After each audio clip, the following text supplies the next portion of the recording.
I built this guitar from the best possible parts that I could find. But will it sound like a £3,000 custom shop guitar? I'd like to know in the comments, do you think that I hit the mark on this one or missed by a mile? I'd also love to know what you think of the FakeRed Rangemasters that I've built to go along with this pedal. Do we like massive clon enclosures, or would we prefer it if I went back to doing smaller, pedal board friendly size enclosures? Now we're on to the bit that I'm really interested in. It is of course the wiring. I was really tempted, and I mean super tempted, just to get a Monty's wiring kit, because I've used them in the past and I know they're fantastic, but part of me just wanted to do something myself. So we've got this Oak Grigsby switch, 3-way, because that's the way that it was wired originally, and to be honest, I know you can get 4-way for Telecaster and do the whole parallel thing. It's a bit confusing for me. I'm not very good at playing guitar, so it's just another thing to think about. I spend most of my time either on the bridge or on the neck. It's kind of like, I don't even really use the middle position, so I think why not just miss it.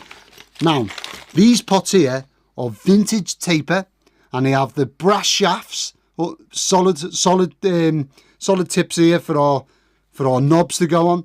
These are about as close to vintage as you can get.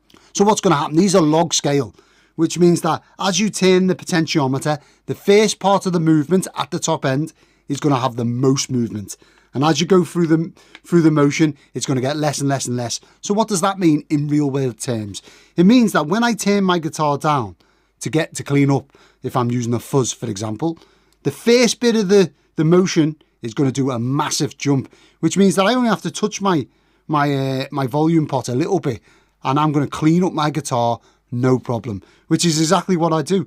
So if that's what you like, then these are probably for you. To match with that, I've got these. Now, this was a bit that I really struggled on. I almost bought a 60s set of bass knobs because they're the same as what they used on the Tele. However, they were really heavy. All of the knobs were really heavy. So I thought, I've got to find a way around this. And crazy parts, again, to the rescue. Tele's, they're really heavily nailed, so they're quite spiky to touch, which is good. But they weigh next to nothing. I mean, they look like real Telecaster knobs that weigh a ton, but these weigh basically nothing. And I'm trying to keep the weight of the guitar down, so that's fantastic. These are going to pair with my body great. I mean, the body only weighs 3.5 pounds, so I might as well keep the weight saving going. Okay, so the final two bits of our wiring. This thing, I mean, this is ridiculous and everyone's going to give me hell in the comments, but I paid an absolute fortune for this. And it's an original Dakaware Bakelite Telecaster switch knob. I mean, it's made by Dakaware themselves. It's old, it's aged, it's beat up. But to me, Bakelite and the original Dakaware stuff, if I'm not throwing it away, like, it just feels differently. And you probably can't even see it on camera, and no one else will be able to tell. But the important thing is, I know it's real. I know it's a real Dakaware thing, so every time I touch it, it's going to make me feel good. And if I feel good, it means that I might play that little bit better. Which in real world terms means nothing because I can hardly play guitar. But for someone who could play guitar, that would be fantastic. And of course, because I'm an electronics aficionado, I'm going with this. It's a blue molded cap, normally found in Fender amplifiers, the original 60s amplifiers that is. Now I know the value for the Fender is anywhere between 22 NF and 47 NF. Great. However, I like my guitar tone darker than a Telecaster anyway. So having a little bit of a larger cap in there isn't really going to affect me that much. And I had these caps from when I did my Showman. I had one or two of them left. These are 56 NF. So I'm adding 10 NF to the whole total value. However, the way I'm going to wire this up is going to be absolutely copy and done. Why not? So he doesn't have his neck pickup wired to the tone control. So I'm not going to either. So this 56 NF is just going to be going on a bridge pickup, which means that that bright bridge pickup is going to be that little less bright, even at max setting for me, which is perfectly fine. Speaking of pickups, let's take a look at what I bought. Here's all the electrics for this guitar. Now the question is, will I be able to squeeze in these pots, first of all, in the root? Because I've had it plenty of times when I've been putting parts casters together. You go to fit the pot inside there and it doesn't fit, so Oh, come on now. That is literally like touching the edges. Fine, just about. But also, I'm using this massive, unnecessary cap, and stupidly expensive, I might add. Is the cavity deep enough to get the cap in if it's sat above the pots? This looks quite deep from where I am, and the body looks thicker from other tellies I've built in the past, which is telling me that I've probably built them too thin in the past, or I've bought ones that are too thin. But anyway, let's put the cap in there, and then there's loads of room, absolutely loads. So that's all good. And I did go, of course, with red wire. You know, I'm building fake red, chasing Dan's tone. I don't know what colour wire's inside his telly. I think he's got Monty's wiring harness, not too sure. Anyway, but I'm going with red cloth covered wire because colour makes a difference. Of course it does. Now the last question that I really would like to know in the chat, which way round would you put your plate? Would you have it so then the knobs are at the back and the switches at the front? Or the other way round? I'm not too sure. Right, now let's get on to wiring it up. I'm actually going to be wiring it so then the neck pickup isn't attached to the tone control. So that the tone cap is not going to be attached to the neck pickup, and that means that it'll just be a little bit brighter. And I do know that that's how Dan has red. And of course, if I'm building fake red, it's going to have to be at least a nod in that direction. Here we have everything for my wiring. We've got our 2mm plate, of course. And this is the way I'm going to wire it round. So then the switches at the front. Because, yeah, I can get to the volume control. I almost never use the tone control. I know it's sacrilege and everyone's going to hate me for it, but I just don't. I'm more likely going to be going for the switch. Or possibly the volume to clean up a fuzz. But apart from that, no. Now, our drawing today, check this out, comes from Ask Zach. Absolutely fantastic YouTube channel. If you're interested in Telecasters or just tele guitars in general, he's a fountain of all knowledge, shall we say. So I've got the pickup wiring, the wiring harness from him, mainly because he has this no tone on the neck pickup wiring, which I know Dan is a fan of.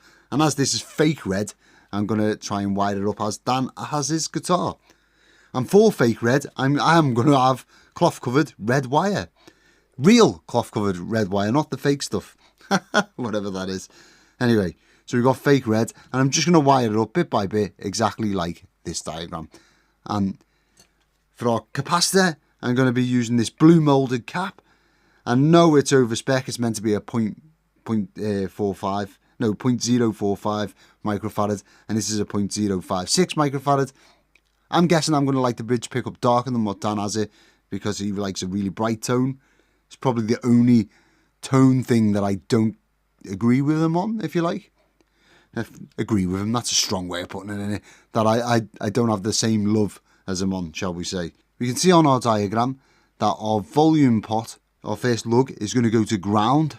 Which, no problem, I can bend that over a little bit and we can add a little wire in there and we can make that go to ground. To start it off, I'm going to use a Stanley blade. You could use a file of some kind, and I have got files here, but I just use a Stanley anyway, just to mark up the surface on top of this pot where I'm going to solder to. It just helps, you know, when you heat. The thing is with pots, right, if you heat them up too much, you're going to damage them. And heating the enclosure of the pot, the top of the pot, is going to be the bit that you inevitably do the damage on. I'm just going to tin that area now, so then when I get my component leg in there, it's gonna adhere to it straight away. I'm not gonna have the component leg like floating in the wind. And as it stands, these CTS pots are real easy to solder to. And I was gonna bend that tag over and make it touch there, but it looks a bit like, I don't know, messy to me, so I'm not going to do that. And I haven't tightened these down properly, by the way, just in case I decided to move them round. I should have really tightened them before starting this bit, but there you go. Here's our offcut that we're going to use to make this go to earth.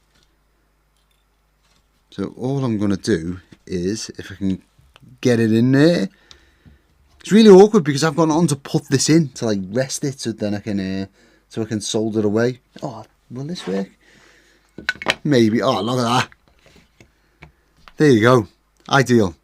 I've just IKEA's best phone holder perfect for holding your Telecaster wiring if anyone's into wiring this stuff up.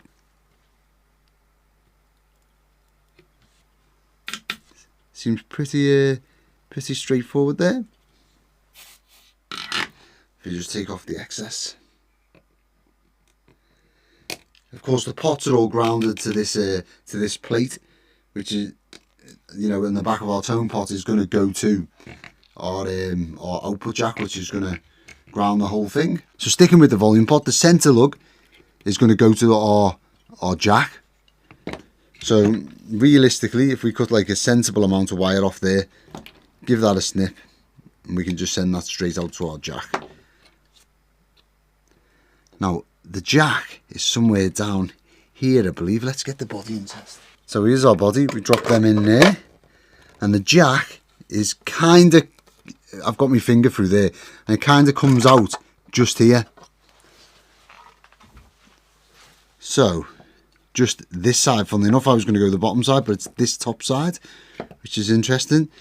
So all I'll do is I'll just run it along the floor of this plate, and then to the top side of this pot, and that way I can just use this wire to wire it straight to our jack, not a problem. Now I am going to tighten them down. Right, there's our pots tightened down. One thing I will say is when you're tightening down your pots, please don't tighten them too much. You're just going to end up pulling the shafts through. It's never a good thing. I've situated this wire coming straight down the centre line and coming out, because what I'm going to try and do is have all of the wires coming off this, including the cap, going straight down the centre line, just because I think it's going to look good. Now, our next wire on our volume pot is this end lug here, and we can see it goes round and goes through the first tag here on this switch, through the next tag, and then it crosses over and goes through the last two tags on this side. And I'm just going to wire it up exactly like that. Great stuff about this pushback wire is literally you just snip it and push it and you're in. It's so easy. I think I need to buy a bit more of this for some pedals. What do we think? Shall I do a normal silicone wire that I use versus a pushback cloth wire pedal build? Maybe a Rangemaster or a Cossoff drive. Done quite a few Rangemasters. Oh, I don't want to solder that yet. Look at that. What are you doing, Joe? I am again going to use a component leg, a nice thick one, to go between these two pins that are joined together on our drawing. I know you could probably do this by stripping the wire back and having one continuous thing run right the way through it, but I'm not keen on trying to strip back the cloth covered wire. It seems a little excessive to me. Right, so there's the first link in. If we just solder that there. Right, I'm going to do the same thing again now. I'm going to run the cloth wire between here and here, and then put a link going through these two. Next wire up on our drawing is this tag here. You can see there's a red wire that goes right the way along to this tag here on our switch. Instead of running it the way on the drawing, I mean, I'm sure they do that for a reason, but I'm not going to. I'm going to run this straight down the centre here to there, and straight over the top, follow this wiring line, this wiring loom, and then drop it straight in there. I'm not going to solder this side in because the lead pickup, the treble pickup goes into there, so I'm not going to do that, but I will run the wire and solder it in this end. Great stuff about this wire is because it's solid core, it really does manipulate and stay in place. So as I'm like bending it to put it in shape and put it where I want to go, it's actually staying there, which is a godsend compared to the silicone wire that I built pedals with, which moves around all the time and drives me insane until I get the cable ties on it. That's stuck in place. So that's going to drop in there, but I'm not going to solder that in until I've got the ribbon pickup. I mean, I could do, and I could just heat up the joint and drop the ribbon pickup in, but I'm not going to. Now also on this tone pot, you can see that the outer, or the shell, what would you call that? The pot casing? Yeah, I'm going to go with that. The pot casing is actually what the earth for our jack is going to be. So where to take it from? I'm actually going to take it from this side. On the drawing, it shows it smack bang in the middle, because this also attaches there, if we're looking at it. This also attaches to earth from this pot. Now really, I could attach it to earth on this pot. it doesn't really matter as long as it goes to earth. And that would give my cap space to breathe, if you like, or to, if I try and put it over the top of that, it's like bent round on top of itself. Whereas if I run it from this centre lug here to this pot, to the back of this pot, it's got space to do that, and it kind of sits in the middle. Any of you guitar wiring gurus, is there any difference? Is it because there's a longer route to earth if it goes over here and then has to travel all this way through earth? Or does it not matter? Am I looking too much into this? I'm going to do it that way, but to wire this pot, the casing of this pot to the output jack, I am going to take that from, let me just secure this in here. It seems to want to pop out and I'm not having that. I'm going to take it from this side here because it comes straight out the bottom of the guitar here. So if I take it from here, it hasn't got far to travel, and that'll do. Oddly enough, this tag isn't used. I mean, as I say, I've built 1 or 2 guitars, but I'm by no means an expert on guitar wiring. I haven't even looked at it. Normally what I do is buy a Monty's harness and I've done with it. Right, so really we want this wire to be as long as the output wire that we did before, because, knock on the camera, well done. Because they're both running to the same jack. Oddly enough, I feel like I've done this a million times because I watched the Radio Shop guys. They put out quite a lot on Instagram showing you how they do their pickups and how they solder their wiring harnesses. So kind of like, I feel like I've seen this a million and one times. Mine won't be anywhere near as neat as theirs, but there you go. Right, so there we are. So both of our pickups are our rhythm and our treble, or whatever you want to call it, neck and bridge pickups, have the negative side of the pickup soldered to the pot here. So I'm going to do 2 separate solder lumps, 1 for each, just so then it's not like one big blob of solder. You see that sometimes on some guitars. I recently purchased a cheaper brand Les Paul alike not too long ago, and it come in a wiring inside it. Oh my god, it literally looked like something that I'd feed Gibson, me dog. It was that bad. So I don't want it to look like that. And just do a little, in fact them splodges are much bigger than I wanted them to be.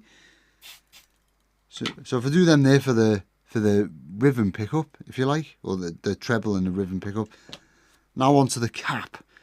So the cap, what I want to do is, you can see this little negative side. I think that tells you what the outer foil is.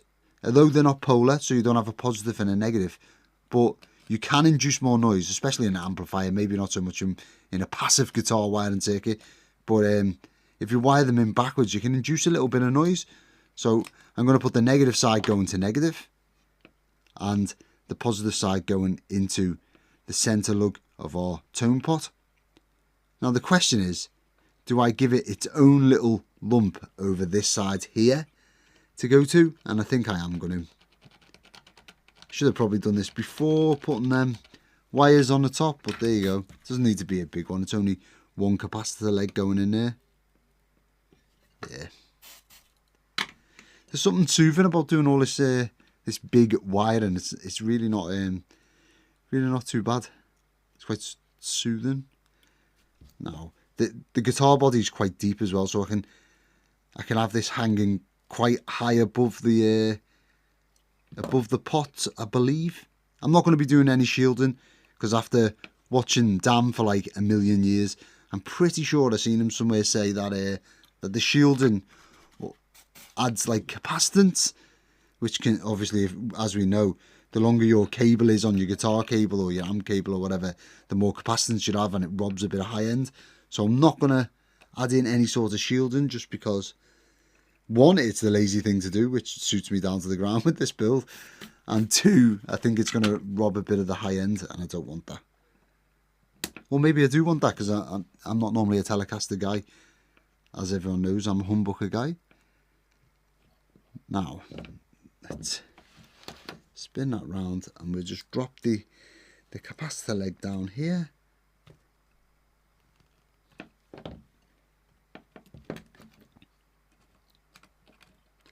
I mean, I don't know why I'm bothering with all this, because no one's ever going to see it again. I'm going to put it in the guitar and forget that it's there and probably never use it. Never use the tone pot again. It's a massive overkill, but whatever. Wasn't very neat wiring, was it? Right. There we are. So we've got our two wires going to our jack. We've got our tone cap wired in.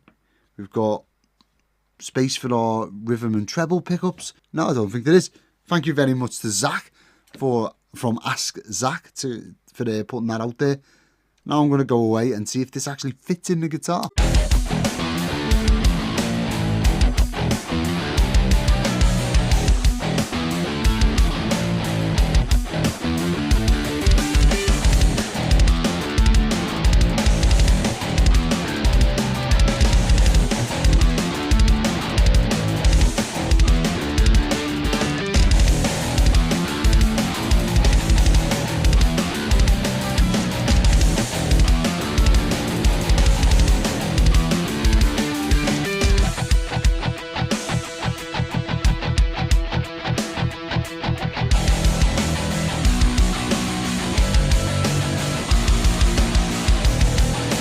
Here's an interesting question. Does hardware add anything to the sound?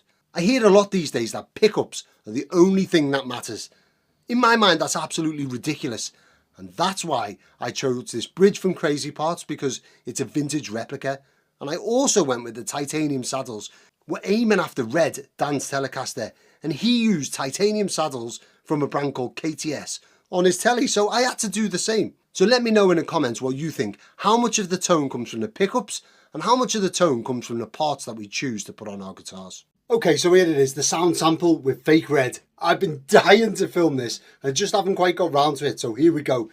This is going to be FakeRed clean, just for a little bit, and then you're going to hear FakeRed with the FakeRed Rangemaster. But you're going to also hear my 1977 Strat, which is kind of the guitar that forced me to build this because I wasn't getting along with it. So we'll have a lick from this, then a lick from the Strat, then a lick from this and a lick from the Strat. As ever, please excuse the playing. I'm not going to use the old wiretap this time round, and that's because mainly we're testing out this guitar. So without further ado.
This guitar is more than just parts. It's a tribute to one of my musical heroes. It's also a reminder that tone comes from your hands and not your wallet. Thank you for watching this series, and if you enjoyed it, please let me know in the comments, and please buy pedals from HelloSoundEffects.com. It really does help keep this dream alive. Thank you.